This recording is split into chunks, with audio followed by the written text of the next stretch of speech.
नमस्कार मित्रांनो. तर आज आपण एक खूप महत्त्वाचा मुद्दा घेऊन आलो आहोत. फुकट नोकऱ्या आणि इंटरनेटवरील जॉब ॲडचा पर्दाफाश. 2025 मध्ये मुंबई सायबर पोलिसांनी एका फसवणूक प्रकरणात जवळपास 58 कोटींचा जो फसवणूक केलेली आहे लोकांची, तर तो उघडकीस केलेला आहे. आणि त्यामध्ये जे सामान्य नागरिक आहेत, तर त्यांचं म्हणजे हार्ड अर्न्ड मनी ते त्यांनी लोस्ट केले. आजकाल इंटरनेट आणि सोशल मीडियावर खूप सारे फ्री जॉब ॲड्स दिसतात, तर त्या बहुतांश खोट्या आणि स्कॅम असतात. तर ते ॲड तुम्हाला पैसे दिल्यावरच नोकरी मिळेल असं सांगतात, पण ते रिॲलिटीमध्ये कंप्लिटली स्कॅम असते. महाराष्ट्रात 2025 मध्ये शेकडो सरकारी जागा अवेलेबल आहेत, पण त्या फक्त गव्हर्नमेंटच्या ऑफिशियल वेबसाईटच्या पोर्टलवरच अवेलेबल आहे. जर तुम्हाला ॲप्लिकेशन फी मागणारी कोणतीही जाहिरात दिसली, तर ती तुम्हाला नक्की तपासायला पाहिजे.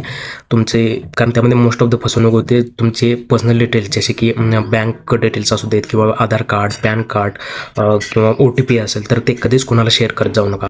फसवणूक विरोधी अधिकारी असं म्हणतात, की त्यांना दर महिन्याला सुमारे 10,000 पेक्षा जास्त अशा खोट्या जॉब्सच्या तक्रारी येतात. त्यामुळे तुम्हाला सतर्क राहणं हे खूप गरजेचं आहे. अशा प्रकारच्या ॲड्सचा जर तुम्हाला कॉल किंवा मेसेज आला, तर त्याला वेळीच ब्लॉक करा. फुकट नोकऱ्यांच्या ॲड्सवर विश्वास ठेवून आपला वेळ आणि पैसा वाया घालवू नका. जागरूक व्हा आणि ऑफिशियल पोर्टल्सचाच यूज करा. ही इन्फॉर्मेशन तुमच्या आणि तुमच्या कुटुंबासाठी खूप महत्त्वाची आहे. तर हा व्हिडिओ तुम्ही शेअर करा आणि फॉलो करा. धन्यवाद.